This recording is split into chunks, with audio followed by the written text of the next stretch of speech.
figured I'd post this little trick I learned quite a while ago about when you're working outside or at a competition and you have one of these tables. If you try to work on this thing for a couple hours, you're bent over.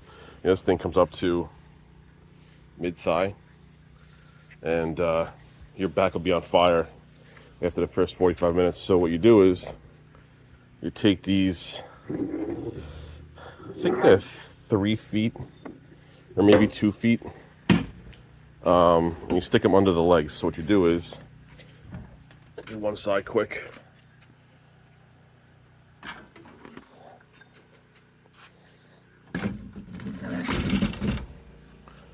Like so. We'll do the other side. We'll put the phone down because this didn't go well last time.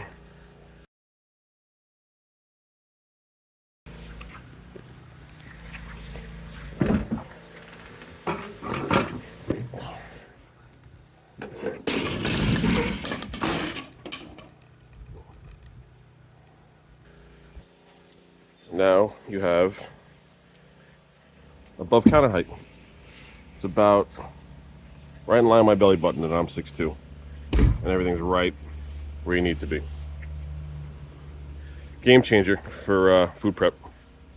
I hope you found this video helpful. Please like and subscribe for more tips.